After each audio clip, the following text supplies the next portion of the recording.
Greetings, pupils. It is I, Sensei Ledoux.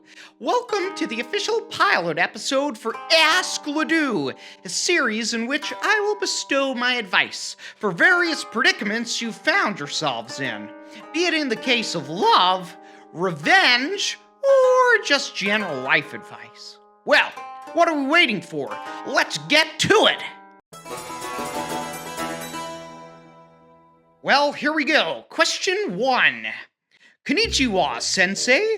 As a humble servant under your guidance, I come to you in my hour of need. A katan of mine yearns to join me for a glass of my finest red, a tray of tendies, and an episode or two of Spy Family. But alas, my possession of these items is lacking.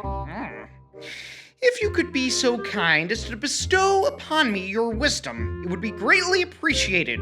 Well, I see two possible solutions to your predicament.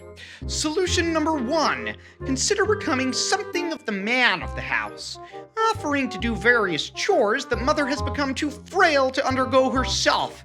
I'm sure she'll reward you handsomely. Solution number 2 is the path of the scoundrel. If Mother doesn't give you what you want, consider throwing a tantrum of sorts, until she submits to your will.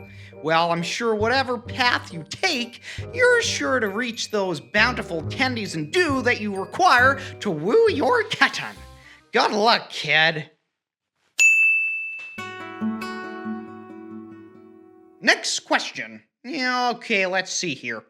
Salutations, Sensei. My ever-burning question that I must ask a master of life and romance is this. How would an aspiring gentle sir and guardian of the weak such as myself go about avoiding being audited? I feel my services are fully justifiable as for the good of the government. Well, it seems just as Icarus flew too close to the sun, you made the fatal flaw of leaving the shadows of Mother's basement. Take me, for example. I don't have a bank account. Any transactions I make are with the cash allowance that Mother gives me. Thus, there's no paper trail, ergo, I can't be audited. I would suggest that you crawl back into the shadows of the basement and you too can regain your anonymity. But you're not allowed to use this in the court of law or claim that you got this advice from me, or else I'll strike you down with Chad's Bane, bucko! Next question. This next question comes from a dungeon master of sorts. I'm glad to have so many of those in my dojo. Let's see here. Sensei, I need your advice of sorts. I run a weekly D&D session with a few of my work colleagues. I pride myself in the professionalism I bring to the tabletop and have created many a successful homebrew. However, our latest campaign has been my biggest challenge yet. One of the players has created a new character. An elvish rogue. The problem is, the character's description is rather sensual. It doesn't help that this player roleplays her as a temptress of sorts. It brings a tingling to my nether region, and I find myself unable to concentrate on the campaign. What should I do? P.S. She's described as having green piercing eyes, a slender frame with hips that could bear 1,000 warriors.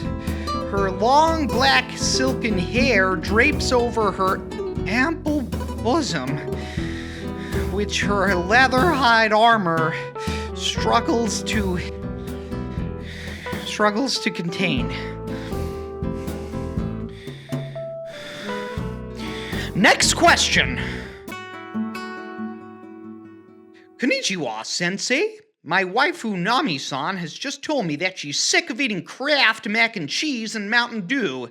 We always eat the same dinner together every night, and I've never gotten sick of it. My friends on Reddit tell me that I should start looking for a new waifu, but I love my Nami-san so much. What should I do, Sensei? Silly pupil, I think you'll find there's no reason to leave your waifu. Love requires compromise. Your katan will not always want to feast upon the same meal as you. The solution is to always dine at the food court.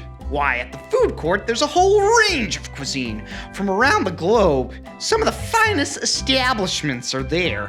What's more is you can still dine at the same table, but feast on different meals.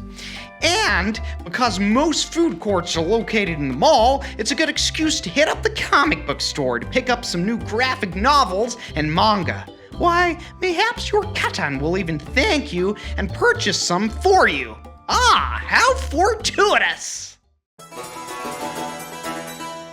I appear to be on a roll of sorts.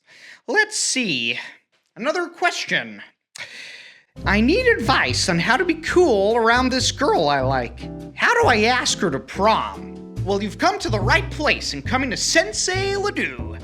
The first step would be to change your fashion sense. Everybody knows that the miladies like a man of mystery. For that reason, I recommend dressing in all black. Have you considered a leather trench coat, sunglasses, and fedora combo? For any jewelry, I recommend that of the gothic variety. Next, I would recommend building up your natural essence. Next time you're training with the blade, ensure that you do not shower or use deodorant, or else, bucko!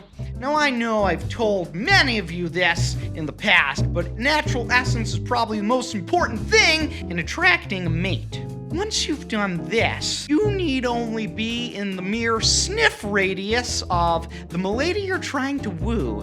Once you see those nostrils flare, then you know it's a done deal. Well, let us know how you do, kiddo, but I know you'll be fortuitous. Okay, this is the last question. Salutations, mon capitan. How fortuitous it is that you've chosen to accept queries at this opportune momento.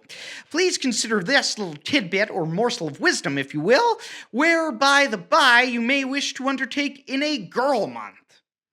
Interesting. Where you dress exclusively as the opposite and fairer sex to increase your reach online and to help more of us gentle sirs. Please do be courteous to consult with your Mikasa first. However, as I'm sure without warning, our young, sweet milady may get ravenously territorial about the idea of another female in the house. Speaking as a fellow alpha, I hear the ladies love one being in touch with their sensitive side, and I, for one, do not wish to deprive them of Sensei Ledoux's unlimited potential.